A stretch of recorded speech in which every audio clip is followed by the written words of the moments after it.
Hey there, what's up? Today is Wednesday, the 7th of January, 2009. I'm disappointed. I'm disappointed because I, when I got home today, there was this sticker on the door, and it was like one of those FedEx slips that said that, they attempted delivery. And they were like, we left your delivery with your neighbor. So I go and knock on my neighbor's door, and of course she's not home. And so I'm just like wondering what it is. And I was getting really excited thinking about what it was going to be. Because just the other day, I bought a Snuggie.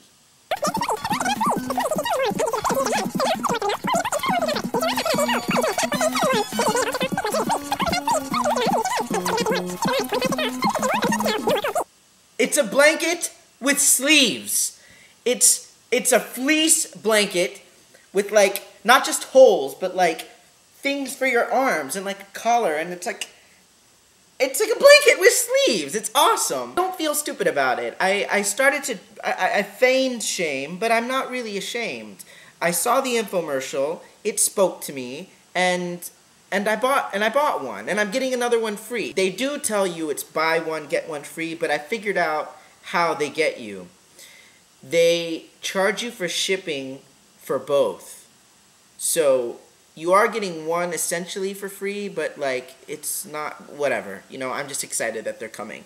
So one for me, one for Nick. I bought them in sage green, and I'm so excited. I can't wait to put those things on and look like a fucking Hare Krishna. All I need is a tambourine. I think what actually sold me on the whole thing was I'm sitting here on the sofa and I'm watching the infomercial, and my favorite part is the woman who is sitting there on the sofa, and they're saying something like, are you sick of fussing with blankets? Show this footage of a woman sitting on the sofa, and she's like fidgeting, and she's got something on the table next to her, and she wants to get it, but she doesn't want to be cold, and it's just difficult to maneuver a blanket. And I love how that they're trying to convince you that the Snuggie is better because blankets are so difficult.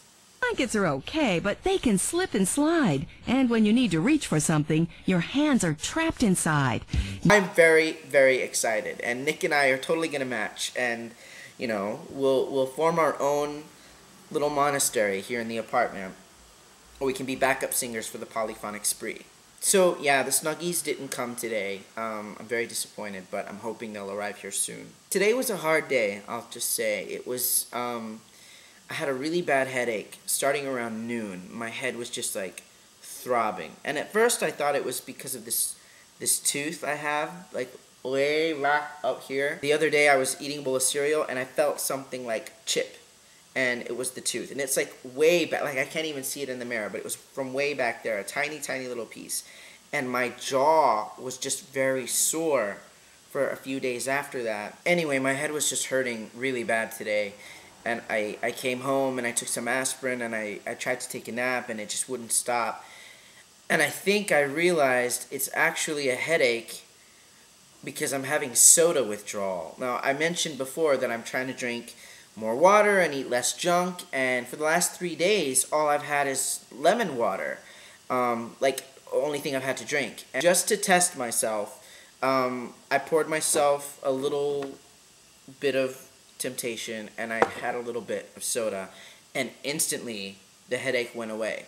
So that worries me, because clearly I'm addicted to caffeine, and I don't even think that I drink that much soda, but clearly I do. So rather than just going cold turkey like that, I'm going to wean myself off of it, but eventually I'm hoping to just not have any anymore, and I might start having tea to kind of help with that, and then less and less and more water. So that's the plan.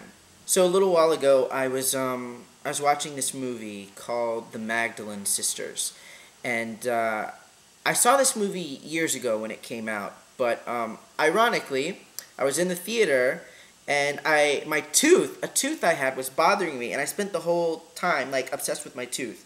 I have always had teeth problems. I didn't really get into the movie the last time that I saw it, and tonight I was watching it, and it hit me so hard. I mean, for anyone who's not familiar, The Magdalene Sisters is a movie based on the true stories of these young women back in like the 60s who were all sent to these like homes for troubled girls in Ireland, and it's just kind of about what that was like for different people. These homes were called Magdalene laundries.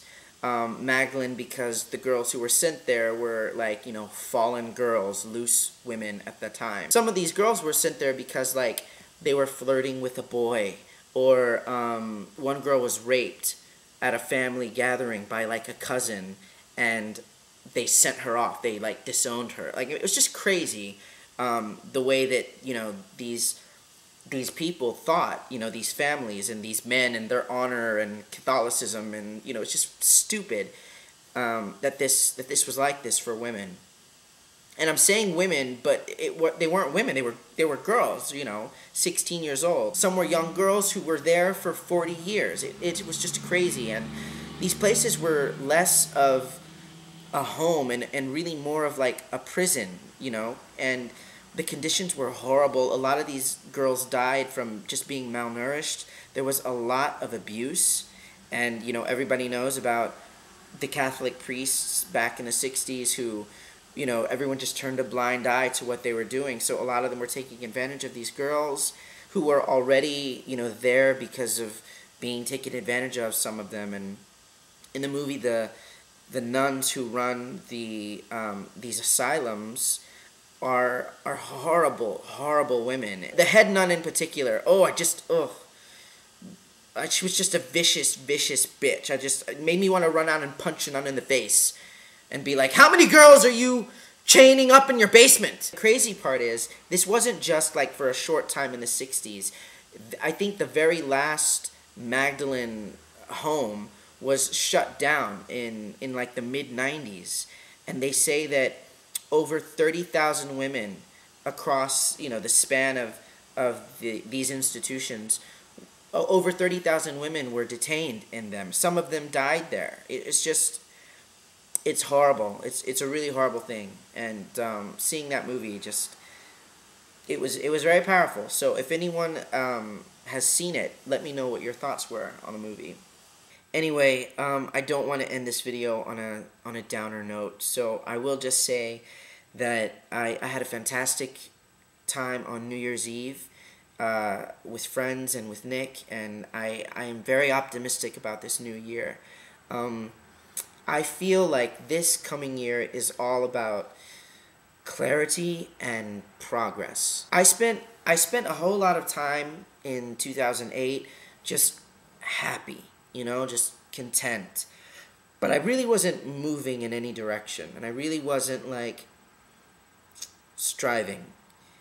And I don't regret that, you know. I just indulged myself. I just rolled around in this great life that I have.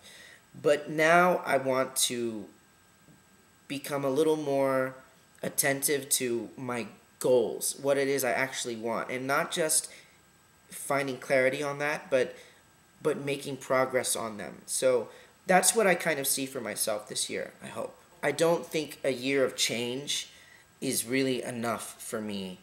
I want to discover the things that I want and start on them. You know, I'm turning 30 this year, and believe it or not, I'm actually excited about that. I think I'm going to be a pretty cool 30-year-old man, but I want to be ready for it, and I don't want to be like in the same place I was last year on my birthday, you know? So, 2009, it's looking up. I'm very excited, and I'm just happy to be here. I'm just happy to have a job, too, because, whew. And I'm very happy to be getting my Snuggie. Groovy!